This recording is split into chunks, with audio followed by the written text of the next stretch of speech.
महाराजा Sayajirao university में आज commerce faculty की फीस लिंक के मुद्दे में एनएसयूआई की ओर से विरोध प्रदर्शन किया गया है। दरअसल कॉमर्स फैकल्टी में 1000 से ज्यादा छात्रों के एडमिशन हुए हैं, लेकिन केवल 80 छात्र ऐसे हैं जिन्हें फीस की लिंक भेजी गई है। तब इस मामले में एनएसयूआई ने आवाज उठाई है और विरोध जताते हुए कॉमर्स फैकल्टी पर पहुंचकर डीन जेके पंड्या को इस मामले की पेशकश की है। इसी के साथ एनएसयूआई की ओर से धमकी भी दी गई है कि अगर जल्द से जल्द ये समस्या नहीं सुलझी तो फिर एनएसयूआई मुख्यालय पर जाकर वाइस चांसलर धनेश पटेल को घेरकर इस मामले में विरोध जताएगा।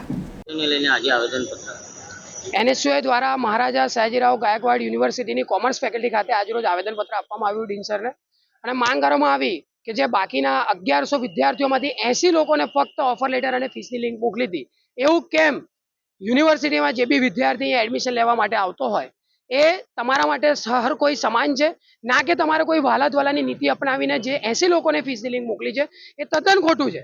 એનએસયુઆઈની માંગ છે કે જે બાકીના 1020 વિદ્યાર્થીઓ રહી ગયા હતા તેમને પણ તાત્કાલિક ધોરણે લિંક મોકલવામાં આવે, કારણ કે તે પણ એડમિશન માટેના હકદાર છે।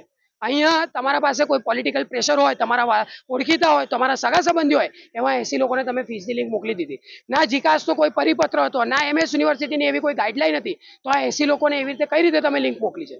એનએસયુઆઈ આ વસ્તુનો વિરોધ કરી રહ્યું છે અને માંગ કરી રહ્યું છે કે બાકીના 1020 વિદ્યાર્થીઓ પણ હકદાર છે, તેમને પણ ફીસની લિંક જવી જોઈએ અને તેમને પણ એમએસ યુનિવર્સિટીમાં એડમિશન મળવું જોઈએ। એટલે આજરોજ એનએસયુઆઈએ એમએસ યુનિવર્સિટીની મેઇન બિલ્ડિંગ ખાતે આવેદનપત્ર આપીને વિરોધ કર્યો છે અને સરે ડીન સરે બાહેધરી આપી છે કે 2:30 વાગે સુધીમાં આ વસ્તુનો અમે યોગ્ય નિકાલ લાવીશું અને યોગ્ય નિરાકરણ નહીં આવે તો આવતીકાલે એનએસયુઆઈ ખૂબ મોટા પાયે हेड ऑफिस खाते वीसी सरનો घेराव કરીને આ મુદ્દા પર વિરોધ પ્રદર્શન કરશે।